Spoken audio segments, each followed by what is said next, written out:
Tayo na. Alam mo yung pagbilis mo sa Ako si ano, Ronnie. Bila na nga, ba? So yun, isang magandang umaga ulit mga kamyaw-myaw. Meron tayong Fido na nakuha. Ayan, galing sa tropa. Sa kapartner ko sa ng pusa. So, napalitan na siya ng brake master. Ayan, tapos manubela. Tapos ng caliper, napalitan na rin yan. Tapos ang controller niya is 72 volts na YKZ. Pwede siyang lagyan ng board panel dito para mas astig. So meron din tayong LD motors, 1,500 watts. Ayan, medyo matuling siya. Konti lang naman. Tapos ang battery niya ay 60 volts. Ayun o, tingnan mo naman. Mamaya, puputulin ko to. Kung sisipagin ako, bababaan ko yung upuan. Ayan, puputulin natin. Tapos pupuntahan ko rin si Boss Gerald. May binibenta siyang dual crown na fork. Sana magkasundo kami. Sheesh! See you! So, yun. Isang magandang good morning. Good morning, good morning. Caramel, good morning ka muna. Hi, dumis ko po. Di pa naligo. Hindi, hi. Hi ka muna. So, yun. Nakuha ko na kay Gerald yung fork. Ito. Hindi ko na na-video ng pagbaklas namin. Naka-direct mount to yung pogi. Oh, sheesh!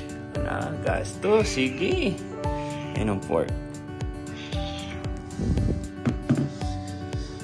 Air siya. Merong lock. Excited na ikabit, no? Ayan, no? Sheesh! Alright, alright. See you. So, yun. Magandang hapon. Pupunta tayo sa shop ngayon. Papagawa ko yung upuan ko, yung papaputol. Bahala na kung paano ko gagawin. Tapos pakaikabit ko na rin yung suspension. Bahala na, lason-lason na to. Tangin na, nabigla ako. Nakausap ko na si Bossing sa gagawin ko.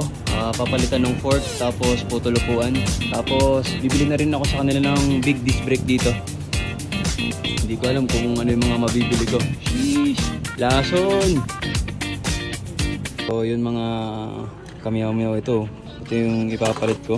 Hindi ko alam kung itong 2 o 3 na to or mas bagay siya doon yung kasi yellow black yung forma ng bike natin eh. Ayan o. Alin kaya mas maganda? Parang mas maganda rin ng oil slick. Maganda rin naman to. Nakakalito.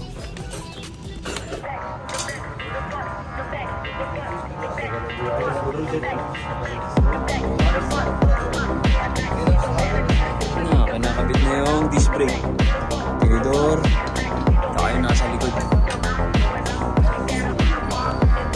Hindi ko na pinalagyan ng bolts. Gastos yun.